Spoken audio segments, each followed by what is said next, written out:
momento histórico aqui para a gente no Senado Federal. Nunca na nossa história tantos senadores, a maioria absoluta da nossa casa, se posiciona publicamente no sentido de fazer o impedimento do ministro Alexandre de Moraes.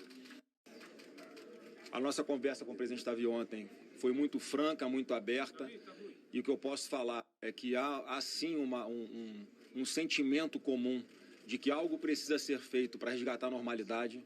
Ninguém aguenta mais tanta briga, tanta confusão, e, no nosso ponto de vista, muito em função do extremismo do ministro Alexandre de Moraes, com as decisões que ele tem tomado.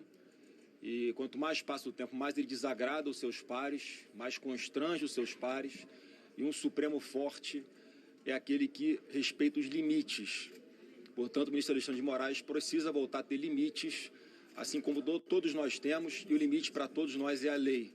E a partir do momento que ele descumpre a Lei 1079, tomando decisões em processos que ele deveria se declarar suspeito, é um critério objetivo, a lei tem que valer para todos. Então, mais uma vez aqui, eu corroboro a nossa vitória de conseguir aumentar essa quantidade de senadores que são suficientes para a abertura do seu processo, o que automaticamente o afastaria por 6 meses.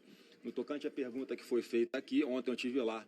O meu pai é sempre muito duro, né, sempre muito difícil, saber que uma pessoa honesta, uma pessoa correta, que não tem absolutamente nada a ver com o 8 de janeiro, e eu sou uma pessoa que convivi e acompanhei de perto tudo o que aconteceu, posso garantir a todos vocês que quando uma pessoa inocente é submetida a uma prisão, como ele está sendo, a indignação é infinita. Tem que ter muito temor a Deus, tem que ter muita cabeça no lugar para poder conseguir superar esses momentos difíceis. Apesar disso, ontem, quando eu estive lá visitando o meu pai, ele se mostrou uma pessoa, e isso é que eu acho que é importante, uma pessoa muito forte. A gente, às vezes, chega lá com um pouco abalado para dar um apoio moral e sai de lá fortalecido. Quando a gente queria ir para lá levar força para ele, a gente sai de lá fortalecido pela força dele. Então é isso que todo o povo brasileiro, quando vai para a rua e se manifesta, e a gente sabe, né, que é muito em função do carinho que as pessoas têm com o presidente Bolsonaro, isso de verdade, não é retórica, não é narrativa. Isso de verdade dá muita força para ele, né? É difícil você chegar lá e ver ele com uma tornozeleira eletrônica na sua perna, com ela sendo recarregada na tomada. Então, quero dizer a todo o povo brasileiro que vocês recarregam as baterias do presidente Bolsonaro todos os dias, seja nas ruas, seja na internet, com essa manifestação de amor que vocês têm dado por ele com tanta frequência. Então, respondendo a sua pergunta, o presidente Bolsonaro está muito forte e mais animado do que nunca, ainda mais com essa vitória que nós tivemos hoje aqui, tanto no Senado quanto na Câmara. O que ele achou das ocupações, senador? Ele chegou a pedir isso? Foi curioso porque ele, assim, quando eu cheguei lá, ele é tão disciplinado que ele não sabia que eu estava autorizado a visitá-lo. Porque a informação começou a circular pela internet, logo na sequência eu fui para lá, e quando eu cheguei lá ele não sabia, né, que havia tido essa autorização. Aí ele abriu a porta: cara, você pode estar aqui? Eu falei: pô, pai, é claro que eu posso estar aqui, eu não viria para cá, né, se não tivesse dentro da lei.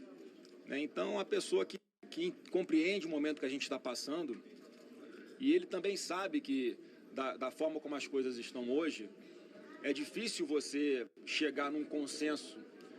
E a gente não está aqui defendendo que há um acordo para aprovar a anistia. A gente está aqui defendendo que há, sim, um acordo para que se paute a anistia, tanto na Câmara quanto no Senado, e quem tiver a maioria vai levar essa. E é um gesto importante. Eu acho que é até um troféu para toda a população a gente ter conseguido avançar até esse ponto. Porque até ontem o que se tinha era uma conversa de bastidores para aprovar uma anistia meia-bomba, uma meia-anistia. E você vê o casuísmo disso. Se pode se aprovar uma meia-anistia só para não atingir o presidente Bolsonaro, isso não seria inconstitucional.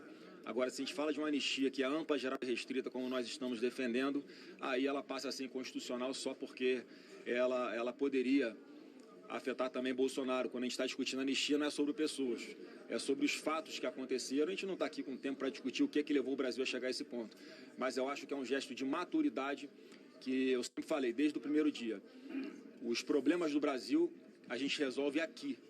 e mais especificamente dentro do Congresso Nacional, e é isso que eu acho que o presidente Hugo Mota e o presidente Davi Alcolumbre têm a consciência de recolocar o Poder Legislativo no seu devido lugar que a Constituição garante, e a nossa responsabilidade como homens públicos, tanto nós da oposição como aqueles que estão hoje no governo, temos a responsabilidade de tomar essa decisão aqui nos plenários das casas, seja ela qual for, seja qual for a maioria, para qual lado for.